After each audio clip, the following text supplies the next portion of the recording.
warm welcome to everyone joining us from around the world. My name's Helena. I have the privilege and pleasure of serving Consumers International as the Director General. It's my sincere pleasure to welcome you to this week of celebration and recognition ahead of World Consumer Rights Day.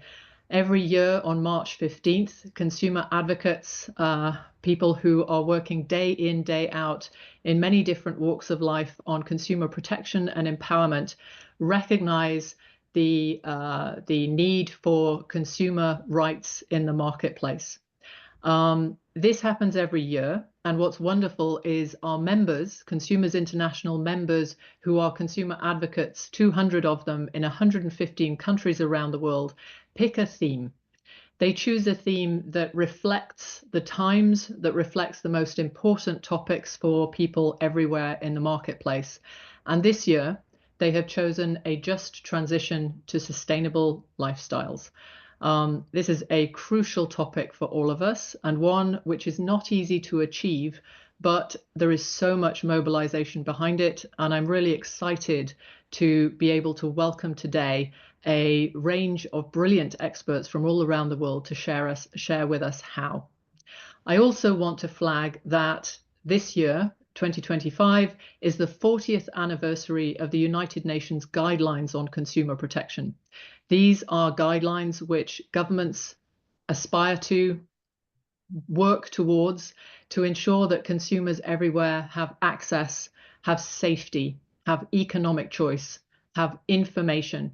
And those topics are ones which we will cover today as part of a just transition to sustainable lifestyles. These things are inseparable and they work together and complement each other.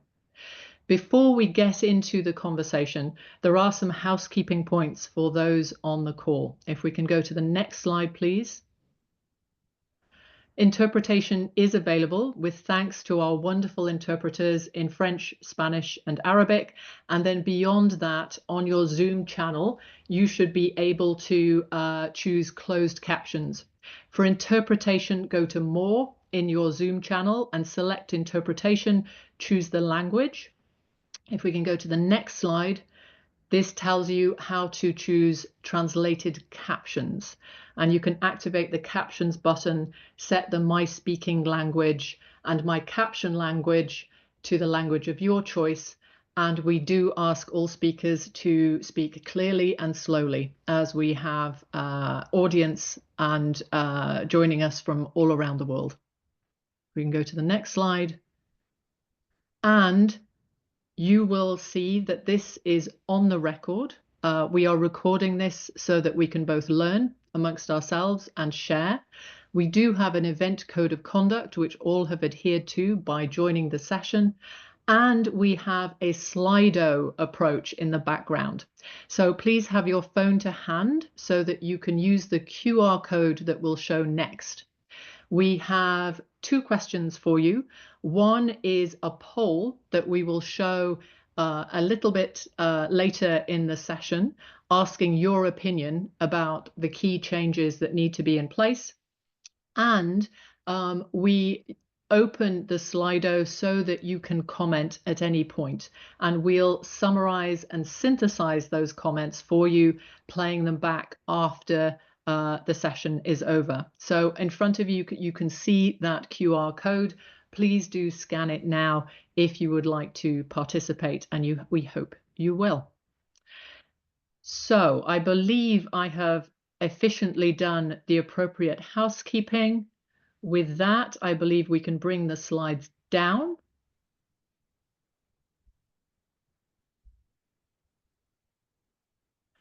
And therefore, it's my great pleasure to introduce our panel. Very first, I'm thrilled that Alice Amorim is joining us from the COP30 team all the way from Brazil to be able to share with us why 2025 is so important and what we are heading towards at the end of this year in Belém.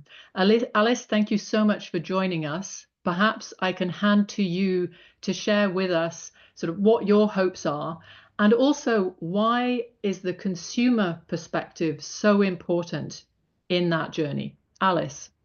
Thank you so much, Helena, and thank you all for organizing this such an important conversation to have this year, and especially in the context of COP30. As you know, we are all over organizing and preparing COP30 to be fit for purpose for the times that we are living in the world, which are very harsh geopolitical context, but also a moment where we all know the impacts of climate change in everything we do.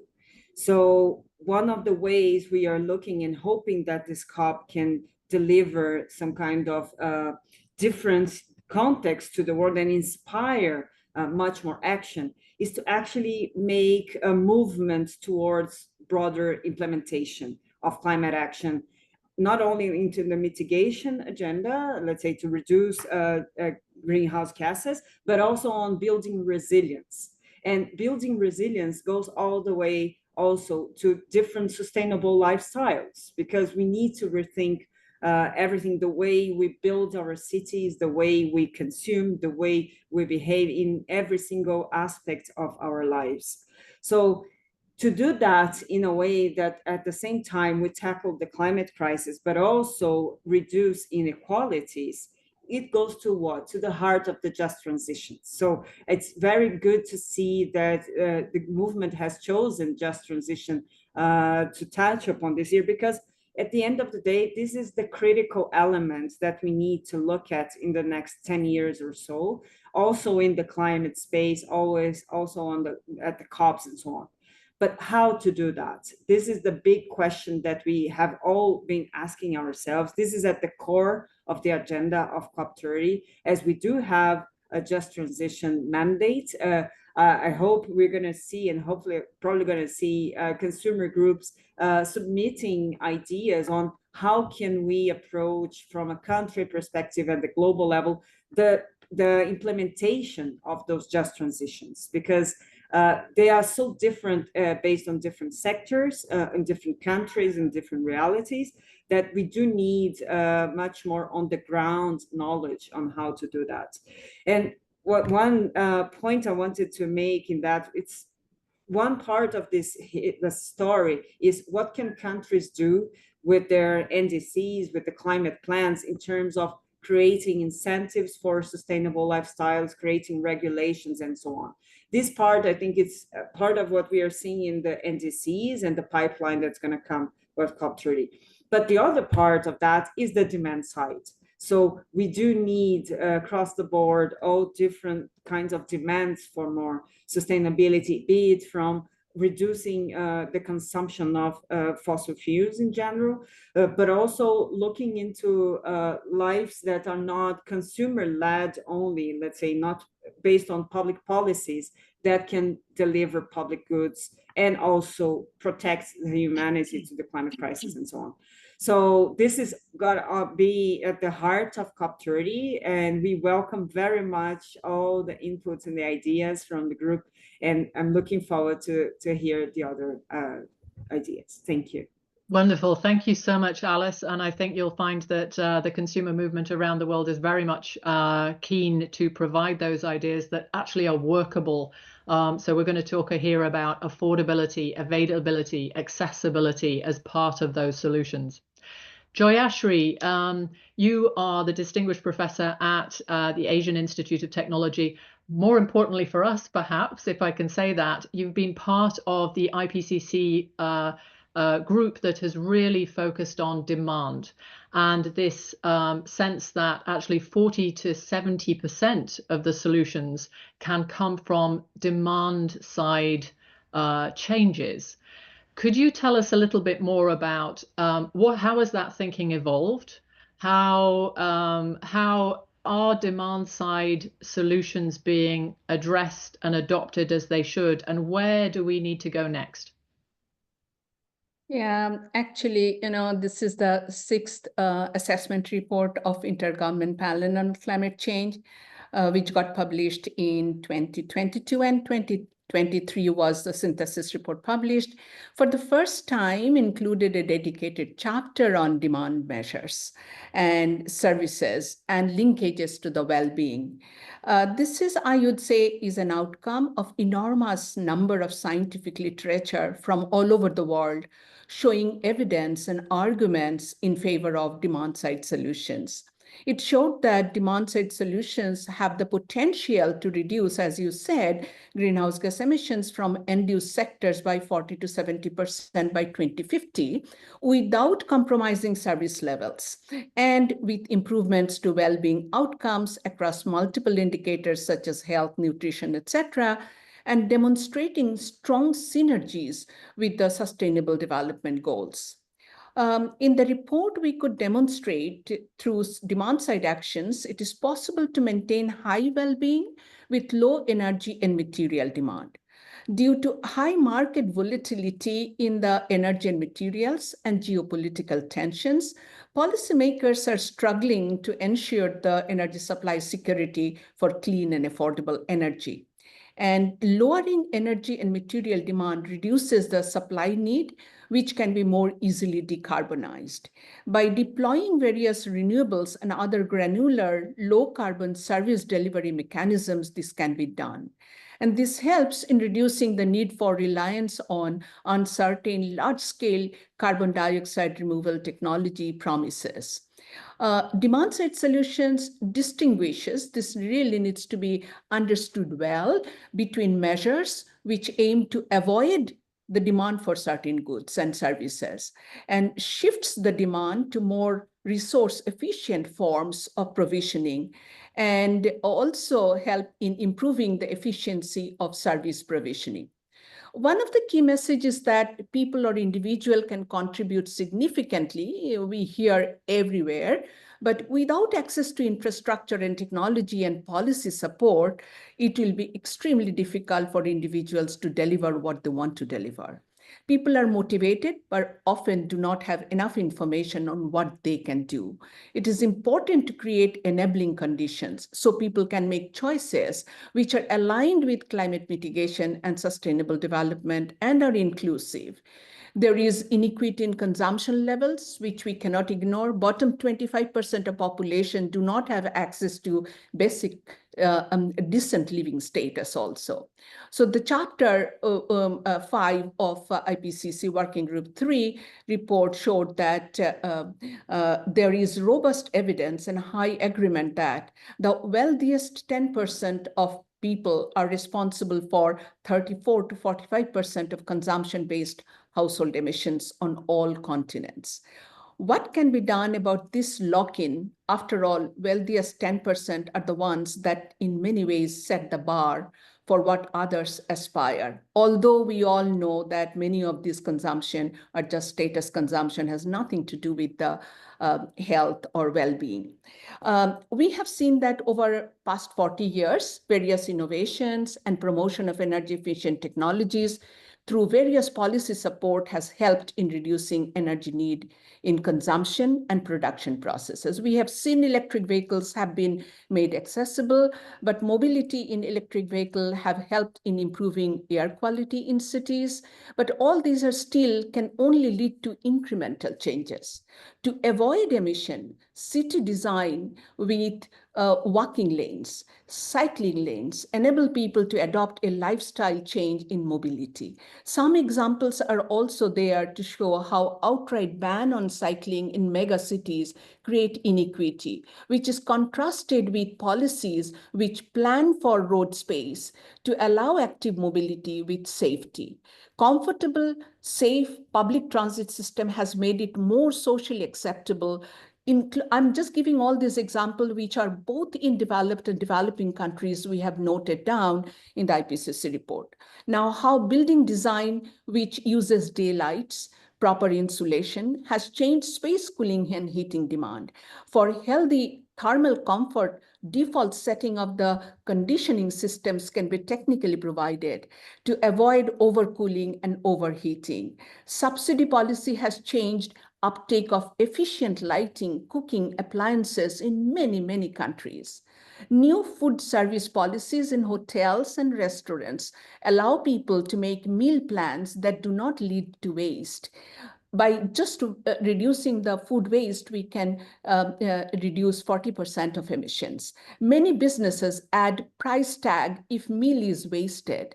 Shifts in carbon-intensive food production has changed with labeling policies, display mechanism in stores and restaurants. When it is about food waste reduction, some of it is behavioral, but a large part of it is also dependent on access to cold storage facility, meal planning, incentives, availability of alternative food with right nutritional value, education, awareness about health benefits. All these have played very important role. We actually identified 91 options which can be adopted at the demand side for making these changes. Now, the sustainable consumption by intensive use of longer-lived repairable products is extremely important. Recycling, repurposing, remanufacturing, procurement of material efficient and energy efficient products and services with reduced material inputs, reuse, repair, and improved recycling. All these play a very important role. And there are many, many examples which I'm not repeating now, but then we can take this up when the discussion comes. So I'll just stop here now so that we can hear from others as well. Thank you very much. Thank you so much, Joyashri. And it's wonderful. There we've heard from the aspirations and collaboration that's taking place around the world, and the science base for this, which shows the plethora of options, all of which though do require a systemic change. So we're not underplaying the difficulty of doing this. What I want to do now is, we've talked about demand side solutions. For consumer advocates, that's about people's experience in the marketplace and their rights and their information and the safety and, you know, the variety of things that are on people's minds as they think about what they buy and how they buy it. So at this stage, I want to move to the experiences and the observations of some of the members of Consumers International and how they're seeing people react to the climate crisis, what they think might be pathways through. And I'm thrilled to be able to welcome Igor Brito, who's the Executive Director of IDEC, which is the Instituto Brasileiro de Defesa do Consumidor, with apologies for my terrible pronunciation there. Gilly Wong is the CEO of the Hong Kong Consumer Council. Anindita Mehta is the Chief Operating Officer of the Consumer Education and Research Centre, CERC, in India. And we may early morning have Phil Radford joining us from Consumer Reports. If not, I will bring him in as soon as he's able to join. So first, what I would love to do is come to you, Gilly, with how do consumers experience the reality of buying sustainably? How do they think about this? And then what is their experience of buying in the marketplace from what you have seen? What do you think governments and businesses can be doing to assist with that?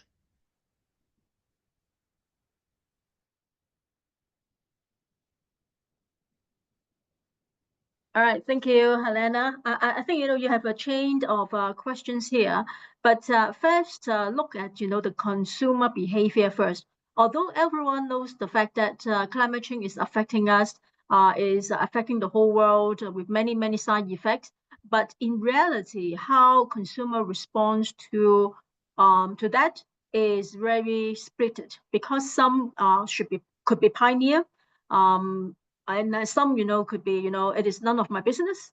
This is another extreme. But one thing, that I want to take the time here to share is because in Hong Kong, we do track the consumer behavior on their sustainable consumption behavior every 5 years. And some of the findings really tell us a lot about, what we should do from government and also business and also even us as consumer protection agencies should do to address those pain points for consumers. Going back, to the sustainable consumption behavior we had in 2021, which is 5 years ago. Right now, actually, we are planning for the third one already. Okay, so in the previous report, what we found is actually, close to 50% of the consumers respondents suggest that they did not usually purchase green products or services because of the barrier of not enough information is 64%, too expensive, also half, 48%, and not easy to acquire, being the greatest hurdles for them. And another point, that we ask them, if you want to support green products or services, how much you're willing to pay extra to support it. Majority said, they are willing to do so, but the amount, that they can afford is about 5% or more. All right. So is it a big incentive enough for the business to change the whole product design, the procurement of ingredients, all the way down to the supply chain? This is a question mark. So how they calculate, the business benefits, I mean, the economic, the actual, bottom line, is a question mark. But no matter what, because of global climate change and all the different issues, and also, ESG requirements, CSR as well, everything, drive the business, they, no matter how slow they are, and some, are faster in responding, we can see globally, there are more such products available in the market. But another major problem emerges about, the provision of accurate information, which is the point about greenwashing, happens, everywhere right now. How consumer can be protected from greenwashing is a big question mark, because once you lie to them or make them feel, they are being treated, that will slow down the whole momentum a lot. So how to avoid or maybe, to mitigate, this risk is a very important subject matter. I think, globally that we have to share and also take it as a very, very high priority. And another thing, from the study, that we can really confirm is what consumer wants to accelerate their behavior is the sharing of the economic benefits generated from all the actions they have to take or they will take. If there's a clear sharing of economic benefits, it is a big motivator, a driver for them, to support the movement. So to conclude, what we can see is to make, consumer to have a very good and just transition to sustainable lifestyle, that requires a very clear regulatory regime from the government to motivate people and also to drive, the whole society, the whole market to make the change. I'm going to share, one success story and also one fail story in Hong Kong, so that, people can share with that. And another thing, the business have to take on, the trend or maybe, the direction of the world already, that demands for that. But, they have to spend more time and resources to study and to really address to the need of consumers. And to address another pain point, of consumers is about clear execution. Because every time, when there's instructions or maybe ideas, popping up, consumer, they are not as knowledgeable as all the other stakeholders, driving for that. They are just receiving end. How we can give them very clear instruction and information to make the informed choice, I think is really, really critical. All right, so I don't want to take up too much of the time, but two examples that I want to highlight is in Hong Kong, we have one very successful case is the uptake of the electric car.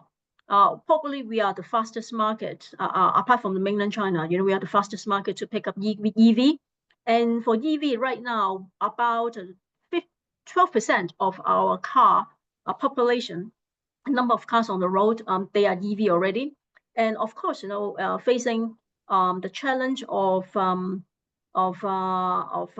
charging stations, the government having a very clear policy, spending a lot of money in accelerating the sponsoring and also subsidizing different estate property management companies and also different places, to install the fast charger. And another thing, to drive the citizens to change, their car is we have the first registration tax concession for EV. So by waiving such an expensive tax for Hong Kong people, that really accelerates a lot.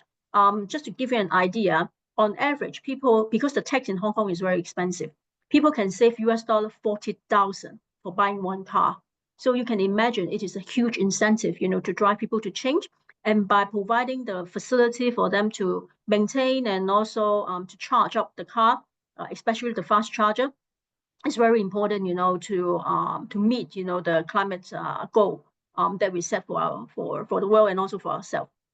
But the failed project is about, our municipal solid waste charging scheme, because the whole scheme is very clear, because we are talking about 20 years already. Everywhere, has that already. But because of the densely populated, unique characteristics of Hong Kong, together with a very unclear guidelines on how to guide the local consumers or maybe citizens, to follow the instructions. Without the clarity, everyone complain about it, and at the end, they have to suspend the whole program and revisit, the whole scheme again. So we have one big success and we have one failure. But going back to the main point is the regulatory regime and also the policy directions and also the execution details is very important. Together with that, how to drive the other parties, including the traders and also the consumer protection agencies, to educate the public, to have very clear details, everyone to follow is so important in order to clear all the pain points. So I stop here, and I also look forward to learning from many other speakers from the world as well. Thank you very much. Anindita, can we come to you? You have a supportive government in terms of mission life. Do you think, as Doyashri pointed out, that the link between sustainable lifestyles and the health and well-being benefit to people can be made as a link? And just 2 to 3 minutes, please.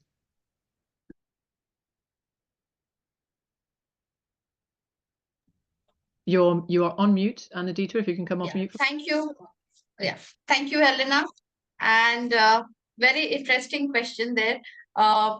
In terms of the Indian context, there are, like I just mentioned, supportive policies and infrastructure which are really helping the Indian consumers. And there was a survey which showed that 51% of the surveyed urban Indian consumers expressed their belief that addressing environmental issues is primarily the government's responsibility. They see the government as the driving force in bringing about comprehensive change in the environment landscape. Now, this emphasis on government intervention shows the urgency of the environmental challenges that they are facing and the expectations of the citizens for proactive and effective policies.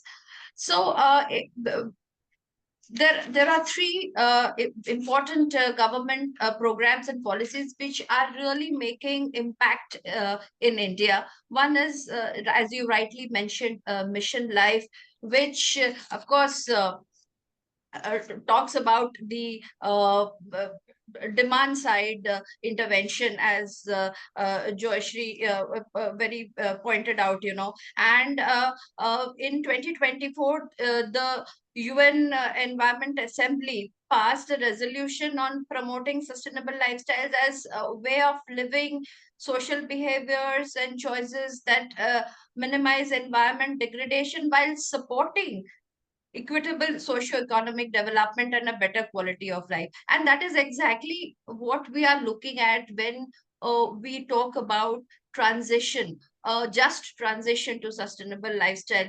We need to advance our core mandate of one of our basic consumer rights, that is the human right to a clean, healthy and sustainable environment. A just transition is crucial because it ensures that the shift to sustainability does not come at the expense of people's basic rights, but instead it is an opportunity for inclusive progress. And I think that's where Mission Life is in India is very successful, because it advocates for very simple to gaps, intent action gap that we have seen in our earlier survey as well, where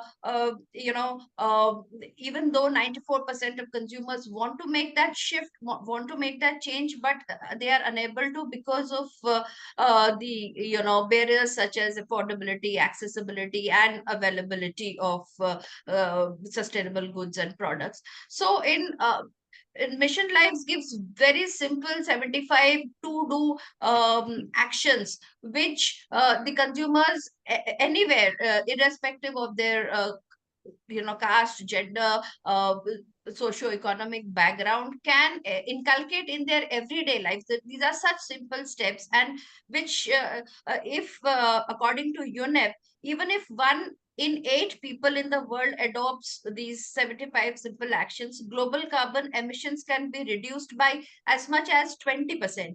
So and that's also been supported by IPCC, which estimates that action on consumption or demand side strategies could reduce greenhouse gas emissions by 40 to 70%. We just heard some time back. So this is one intervention by the government here, which is really working well, and it is being implemented through about 100 plus centers across India. And I will share the results are very, very encouraging. Another is the Green Carbon Credit Program, which is another program which is working very well. And excellent. Thank you. And thank you. That's wonderful. So we're hearing both in Hong Kong and in India the need for consumers to be supported by policy. I'm going to come to you, Igor, back to Brazil. What are you seeing in terms of consumer involvement in action? How can consumers better raise their voice? What might be the pathways within what you're seeing to support consumers both increase their rights and meet some of the needs of the crisis? Yeah, thank you, Helena. Well, I think there's more impact. There's no more impactful path than supporting organizations that pressure companies and government to change practices and policies, or even organizing new associations to increase this pressure. And I say this because if I talk about boycotting companies and brands, for example, which a lot of discourse in Brazil is about that, I would be ignoring the majority of the population in my country that do not have any alternatives, do not have financial or physical access to really sustainable products or companies. We in Brazil have managed to encourage consumers to participate more actively in public hearings and consultations. For example, that authorities hold on issues related to products and services that are harmful to the environment and consumers' health, of course. But everything indicates that economic interests, as Gilly Wang says, economic and interests prevail much more for people to mobilize. So consumers association, on the other hand, are the ones who have managed to organize the evidence necessary and use it in direct actions. In other words, I believe that individual people will continue to be ignored by big business and by the state, because it is very convenient and easier not to listen to them, to us consumers. As long as we only promote, as consumers association, individual solutions, so that people can speak out, we will continue to isolate them from each other, and their voice, the consumer's voice, will be still muffled. So that is why I argue that the most efficient way forward is to support local organizations and for communities to create new and their own associations that can represent the local consumer interests and thus be able to better raise awareness among the rest of the population and push forward and pressure those who can make change. And I if I have time, Helena, I also want you to dialogue with something that was said today. I think by Jilly Wang again in her comments about the limits that we can do, because we cannot forget that we live in a world that is very unequal, where vulnerable people who sometimes are not even seen as consumers in rights suffer suffer from the effects of social, environment, and climate crisis. If on the one hand, access to and cost of sustainable products often act as a barrier for these people to access this good and service, on the other hand, hegemonic models of productions and consumptions continues to reproduce these inequalities. For example, in the case of nutrition, when ultra-processed foods are mainly targeted at poor people and also is so harmful for the nature, for the environment, and also for the consumer's health. Thank you, Igor. That's Helena. Thank you. So we've heard there's a significant opportunity for demand side, but we've heard from consumer groups around the world the struggles that people face, even if they want to lean in as much as they possibly can into the system. So we've heard about the need for the regulation to support that. We've heard the need for information and accessibility and business models that drive affordability. We've heard perhaps the need for pushes. I would like to push now for partnership, because I don't think we can do any of this alone. And with this, I'd love to hear from stakeholders, from the workers, the businesses, the youth groups around the world, who are one of just a few sets of stakeholders that we could be partnering with to overcome some of these challenges at speed.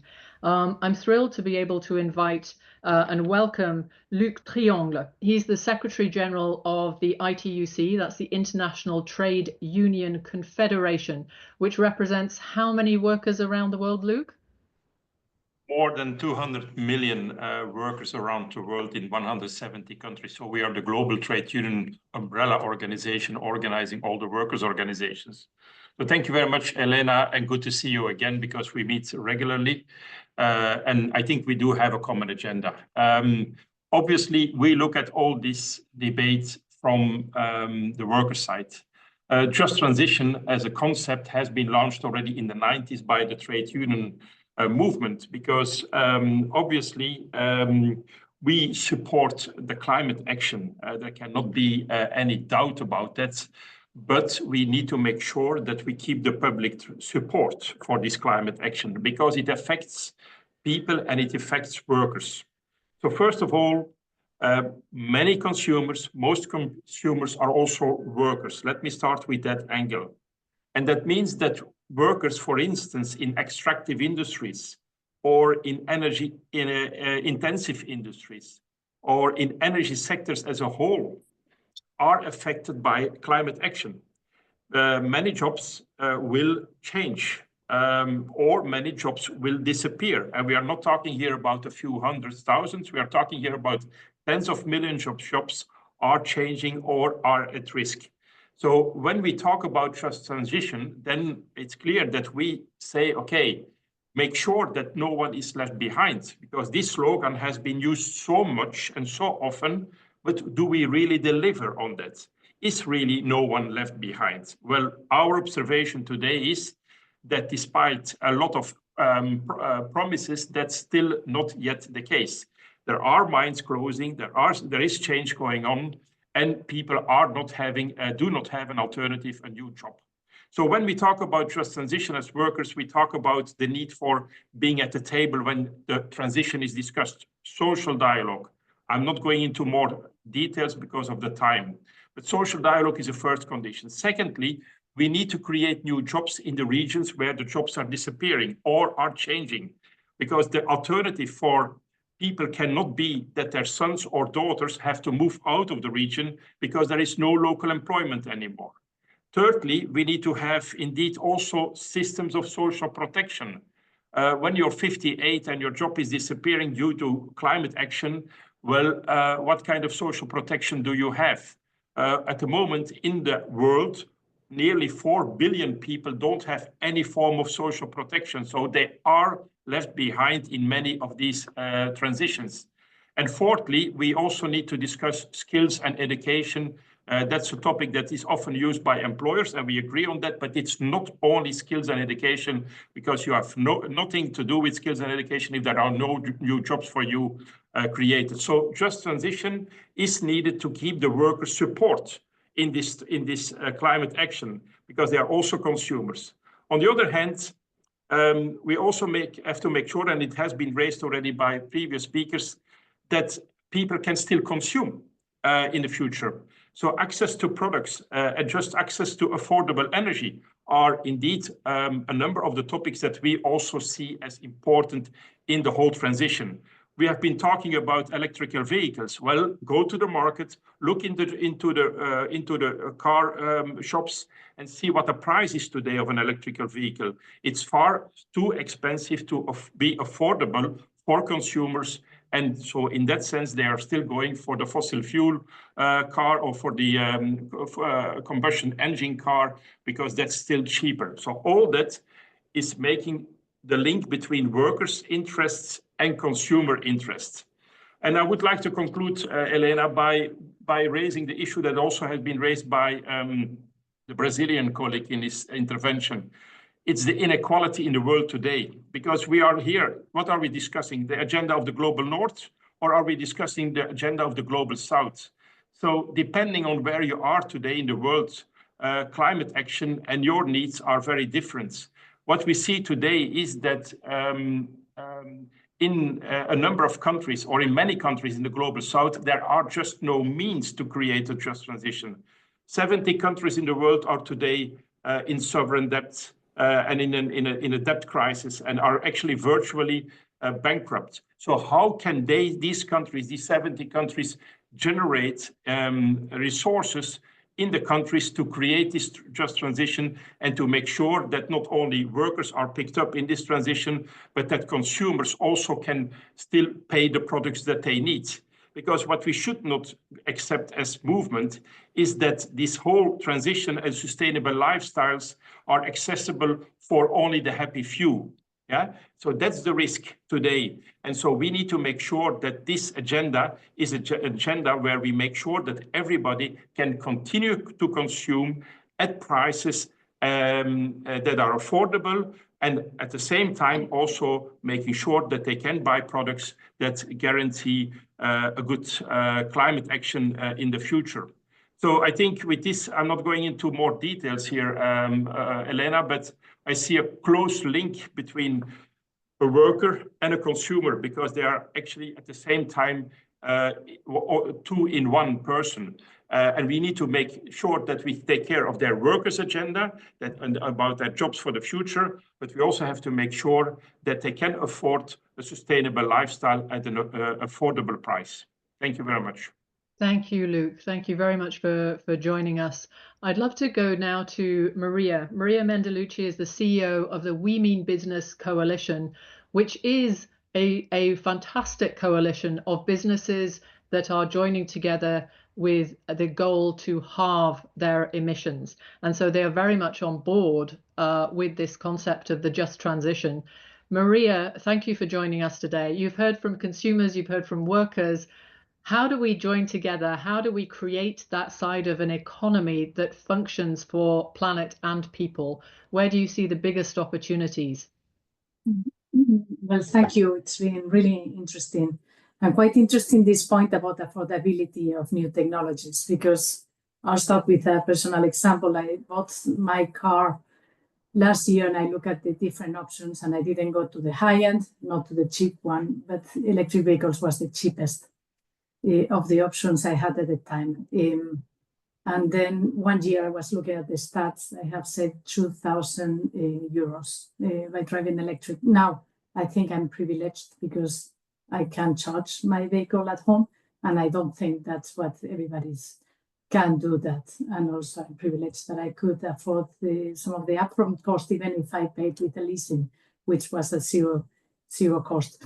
So this is to say that, you know, depending on where you are in the world, the options that consumers have are more or less competitive to the fossil fuel options.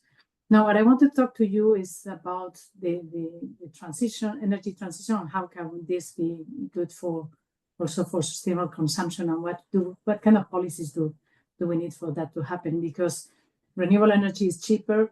I think that a lot of EVs are cheaper, but yet again, consumers do not have access to these supposedly affordable products.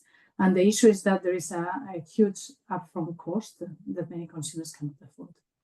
Now, in the same way that probably they have also for fossil fuel, because to buy a car also you need to get a credit, etc. So I think we need to demystify some of it, right? But anyway, then let me point you to the fact that there's $620 billion that are going to fossil fuel subsidies, okay? So can you imagine if we turn those and gave it to consumers so that they could buy, have the capital to buy clean solutions? For me, that's the number one ask that this group should be asking across the board, is shift the subsidies for unsustainable consumption to sustainable consumption. Because at the end, what we want is that that people have access to more affordable and fair energy systems. And the energy system now is not fair because it incentivizes fossil fuel consumption. Okay. So I think the faster we transition, and I'll stop with this because so that we can continue later, the better will be for all of us consumers, right? And business, obviously. I talk on behalf of business, but I feel consumers will. Because the faster the energy transition happens, the less impacts from climate change we will have, which are really costly and are going to cost to the most vulnerable. The faster we do the transition, the more secure we are, because we don't rely on volatile and uncertain individuals around the world that have fossil fuels. And the faster we do the energy transition, the cheaper it will be. And the Climate Change Commission just published their seventh budget proposal to the UK government, and they say that if what they propose will happen, it will save £1,400 for British people, half in heating, half in transport, but they do include a lot of measures on how to bring this to people. So I think accelerating the energy transition and removing fossil fuel subsidies is a prerequisite for consumers to have access to sustainable products. Thank you, Helena. Thank you very much, Maria. And finally, if I can come to Natalia Mirychinska, she's the Global Coordinator for the Children and Youth Major Group in the United Nations Environment Programme. Natalia, you actually have the last word in this, which I think is fitting. As you've listened to the different perspectives here and the possibilities for collaboration between, what would your call to be, both to this group and to all of those who are driving conversations on these topics during the rest of the week? Thank you so much, Helena. And thank you so much to all the other panelists. These have been really fascinating insights. So really excited to build on that from the youth perspective. First of all, for the youth, this is a question of intergenerational justice, of course. Young people will inherit the economic consequences of today's choices. And, we're already on the cusp of 1.5 degrees warming, and we have reached 7 out of 9 planetary boundaries. So without urgent action, young people will simply inherit a planet that is uninhabitable. What I think is really important to ask when we talk about both young people and sustainable lifestyles is, who are we really talking about? In the global south, the priority is often absolutely to focus on meeting the basic needs. And I think this is 100% where the priority should be. But even in the global north, where wasteful consumption is absolutely a real challenge and issue, I think even there it's a little bit more complicated. young people in many global north countries today actually are likely to be one of the first generations who will experience lower living standards than those of their parents. So, concerns about precarious jobs, juggling multiple positions, youth unemployment, etc., are very, very real. And I won't go too much into the specific obstacles, but I think, what can be thought of as that trilemma between sustainability, affordability, and well-being is very, very real for young people across the board. When it comes to affordability, this was been discussed quite extensively, but greener goods and products and services continue to often be more expensive. Not always, definitely, but this is often the case. When it comes to well-being, I already mentioned that this is a real challenge for young people everywhere nowadays. And I think this is a concern that is often dismissed, but in reality, I don't think we'll be able to find a real and just solution if we don't take it into account. And so ultimately, this is a bit of a trap that young people are experiencing everywhere today. And I think we can't really, even though young people are mobilizing for change, both, changing individual lifestyles, mobilizing their communities and engaging at the international level, we really cannot do that without the support of other stakeholders. So a lot of solutions have been already discussed, so I don't want to go into too much detail. But I think a quick call to both governments and businesses. When it comes to governments, I think to specifically address the affordability barrier, one thing they can do is actually change the economics of green products and services. And this can be done through a range of ways, both leveraging taxation to price carbon and ecological damage, ending harmful subsidies, this was already discussed, and then redirecting those funds towards subsidizing circular products, plant-based foods and services, just public transport. And, governments can also make sustainable production norm through standards and regulation, whether that's mandating circular design as one of the demand-side solutions with requirements around lifetime extension, recyclability, modularity, etc. Phasing out single-use products, labeling to communicate clearly to young consumers as well, which goods they should choose. And when it comes to businesses, I think, first of all, if I was to make a plea to businesses, I would say start by recognizing the business case. Businesses that embrace efficiency and circularity can reduce waste, lower material costs, and increase profitability in some cases. And communicating that transparently to consumers can actually help you build trust with your customers. But of course, businesses have to change their business models and implement circular solutions. So this ranges from designing goods for reuse and recycling to moving from selling products to offering services. And I think above all, making the green options the default rather than the premium. And I think in case of the just transition aspect as well, I think paying their staff a fair wage is a very, very important action that businesses should take. I think across the board, what is really important for both governments and businesses and other stakeholders, if you want to implement solutions that advance intergenerational justice and support the youth, I would say, please bring us to the table.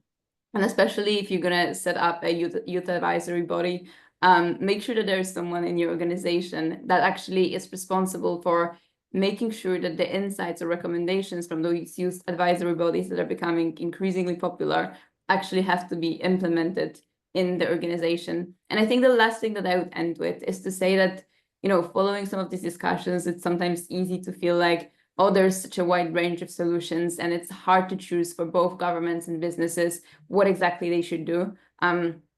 In my perspective, that is not the case. We know exactly what works, and we have heard from other panelists what science shows, which solutions are the right ones for both governments and businesses.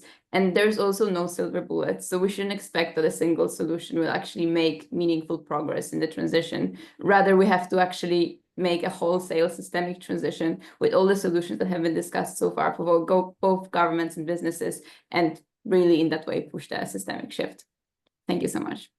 Thank you. I think this panel has done a great job of showing that level of systemic change and willingness to change is, in fact, possible. So thank you very much indeed. I know we asked the audience a question, and we can show the results of that as an additional spur to conversation for the rest of the week. Let's see what comes up here. What is, according to the audience, the most important change needed to make sustainable lifestyles more accessible? And the number one that comes up is affordability. So solving those questions about financing, how can we make sure money goes and flows to the places where we can grow those new solutions, either whether that's an equitable choice across countries, across types of consumers, across types of products. Let's make sure that this becomes the simple and the norm option. If we bring that down, thank you so much to our panelists and to our audience. This was the starting point for a week of conversations where we will delve into all of these topics: food, energy, plastics, straight after this.